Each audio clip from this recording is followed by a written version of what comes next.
रामायण भारत के सबसे प्रसिद्ध ग्रंथों में से एक है। भारत में रामचरितमानस का पाठ पूरी आस्था के साथ होता है। महर्षि वाल्मीकि द्वारा रामायण में भगवान राम की संपूर्ण जानकारी लिखी गई है, लेकिन कुछ लोग भगवान के होने पर ही सवाल उठाते हैं और रामायण को केवल कहानियों से भरी किताब मानते हैं। लेकिन क्या होगा जब हम आपके सामने इसके सत्य होने के सबूतों को आपको बताएंगे, जिसका हर एक सबूत इसके सत्य होने की ओर इशारा करता है।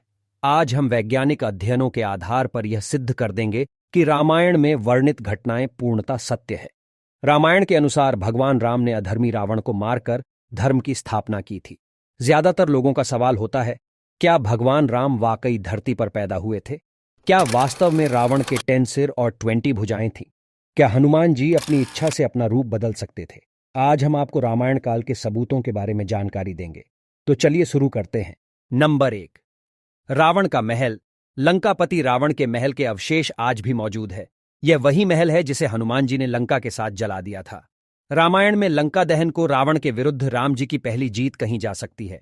महाबली हनुमान जी के इस पराक्रम को देखकर वहां के सभी निवासी कहने लगे, सेवक इतना शक्तिशाली है तो स्वामी की ताकत का अंदाजा लगाया जा सकता है। नंबर 2, सुग्रीव की गुफा। बाली के डर से सुग्रीव जिस गुफा में रुके थे वह गुफा आज भी मौजूद है। रामायण के अनुसार बाली ने तुदुम्बबी नामक राक्षस को मारकर उसका शरीर कुछ दूर फेंक दिया था। हवा में उड़ते हुए तुदुम्बबी के खून की कुछ बूंदें मातंग ऋषि के आश्रम के ऊपर गिर गई। ऋषि ने अपने तप के बल पर यह जान लिया यह किसकी हरकत है। फिर क्रोधित ऋषि ने बाली को शाप दिया कि वह कभी भी ऋषि के पर्वत के क्षेत्र में आएगा तो उसकी मृत्यु हो जाएगी। सुग्रीव को राज्य से निकाले जाने पर वह इसी जगह आए थे, क्योंकि वह जानते थे कि बाली यहां नहीं आ सकता। यहीं पर उनकी मुलाकात राम जी से हुई। बाद में राम जी ने बाली का वध किया और सुग्रीव को किष्किंधा का राज्य दिया था। Number 3, Ram Setu. Vertical bar Ram Setu को एडम्स ब्रिज भी कहा जाता है। यह चूना पत्थर से बनी श्रृंखला है। भौगोलिक प्रमाणों से पता चलता है कि किसी समय यह सेतु भारत और श्रीलंका को भूमि मार्ग से आपस में जोड़ता था। यह पुल करीब 30 किलोमीटर लंबा माना जाता है। 15वीं शताब्दी तक यह पैदल पार करने लायक था। एक चक्रवात के कारण यह पुल अपने पूर्ण स्वरूप में नहीं रहा। राम सेतु एक बार फिर सुर्खियों में तब आया जब नासा के उपग्रह द्वारा लिए गए फोटो मीडिया में सुर्खियां बने थे। समुद्र पर बने सेतु को राम जी की दूसरी विजय कहा जा सकता है, क्योंकि रावण को विराट समुद्र की तरफ से किसी से कोई खतरा नहीं था। नंबर 4, पानी में तैरने वाले पत्थर। राम सेतु पुल के पत्थर पानी पर तैरते थे। सुनामी के बाद रामेश्वरम के उन पत्थरों में से कुछ जमीन पर आ गए थे। शोधकर्ताओं ने जब उन्हें दोबारा पानी में फेंका तो वह तैर रहे थे, जबकि दूसरे पत्थर पानी में डूब जाते थे। नल और नील की उपस्थिति में वानर सेना ने 5 दिन में 30 किलोमीटर लंबा और 3 किलोमीटर चौड़ा पुल तैयार किया था। रामेश्वरम में आई सुनामी के दौरान यह पत्थर दिखाई दिए थे। आज भी कई साधु संतों के पास इस तरह के पत्थर है। नंबर 5, लंका जलने का अवशेष। रामायण के अनुसार हनुमान जी ने समस्त लंका को आग लगा दी थी, जिसके प्रमाण उस जगह से मिलते हैं। जलने के बाद वहां की मिट्टी काली हो गई थी, जबकि उसके आसपास की मिट्टी का रंग वैसा ही है। नंबर 6, रामायण कालीन हवाई अड्डे। श्रीलंका की रामायण अनुसंधान टीम ने रावण के रामायण काल के 4 हवाई अड्डे खोजने का दावा किया है। पिछले 9 वर्षों से यह कमेटी श्रीलंका के कोने कोने की छानबीन कर रही थी।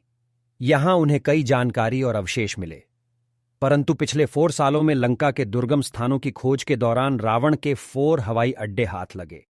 कमेटी के अध्यक्ष अशोक केंट का कहना है, रामायण की लंका वास्तव में श्रीलंका ही है। यहां उसानगोड़ा, गुरुलोपोथा, तोतुपोलाकंदा और वरियापोला नामक 4 हवाई अड्डे मिले हैं। नंबर 7, अशोक वाटिका।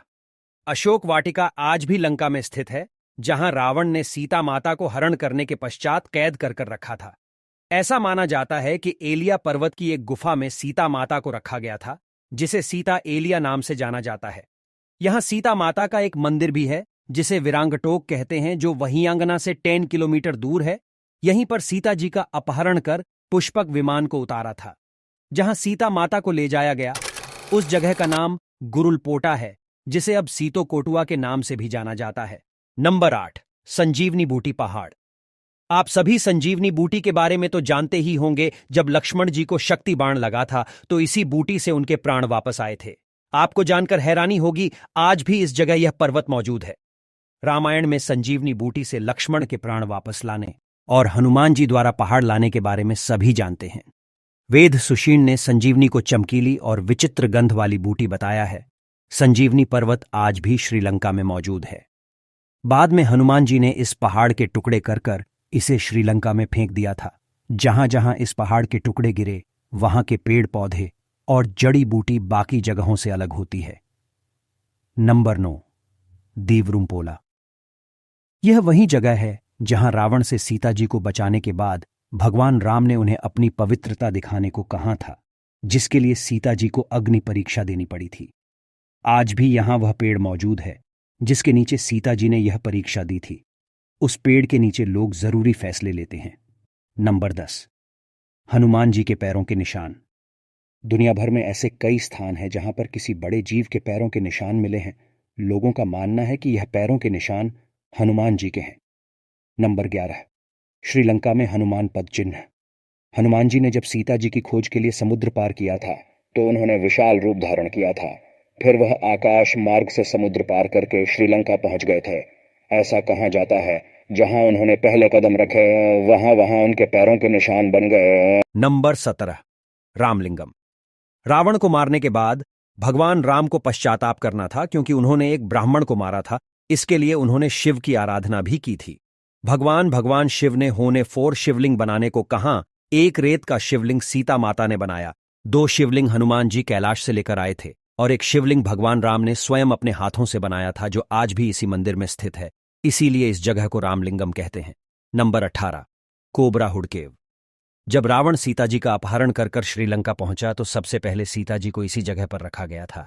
इस गुफा पर हुई नकाशी इसी बात का सबूत देती है। नंबर 19, हनुमानगढ़ी। रामायण के अनुसार जब सीता माता का अपहरण हुआ था तो राम जी की मुलाकात हनुमान जी से हुई। उसके बाद हनुमान जी हर रोज एक स्थान पर श्रीराम का इंतजार किया करते थे। आज उस स्थान को हनुमानगढ़ी के नाम से जाना जाता है। रामायण में भी इसका उल्लेख किया गया है। नंबर 20, लेपाक्षी मंदिर। जब रावण सीता माता का हरण करके ले जा रहा था तब जटायु ने रावण को रोकने की बहुत कोशिश की थी, लेकिन वह अपनी इस कोशिश में सफल नहीं हो पाए। रावण ने उन्हें मार गिराया, लेकिन जहां जटायु गिरे थे आज उस जगह को लेपाक्षी मंदिर के नाम से जाना जाता है। नंबर 21, विभीषण का महल। रावण की मृत्यु के बाद राम जी ने लंका का राजपाट विभीषण के हाथों सौंप दिया था, जिसके बाद विभीषण ने कलानिया नदी के करीब एक महल का निर्माण करवाया था, जिसका सबसे बड़ा सबूत हाल ही में मिला था। शोधकर्ताओं की एक कमेटी जब वहां पर जांच कर रही थी तब वहां पर महल के बहुत सारे अवशेष मिले हैं जो यह सबूत देते हैं कि यहां विभीषण का महल था। नंबर 22, सीता टियर तालाब। जो रावण धोखे से सीता माता का अपहरण करके उन्हें लंका ले आया था, तब रावण का पुष्पक विमान एक स्थान पर उतरा था।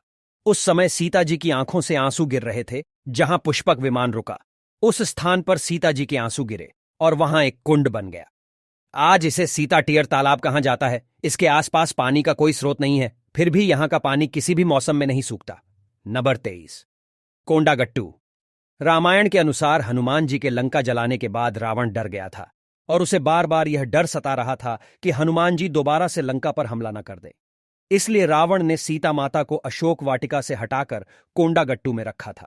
पुरातत्व विभाग को यहां कई गुफाएं मिली है जो सीधी रावण के महल तक जाती हैं। दोस्तों, आपको ये हमारी वीडियो कैसी लगी? अच्छी लगी तो वीडियो को लाइक जरूर करें और ऐसी ही वीडियो देखने के लिए हमारे चैनल को सब्सक्राइब जरूर करें। चलिए मिलते हैं नेक्स्ट वीडियो में, तब तक के लिए बाय दोस्तों।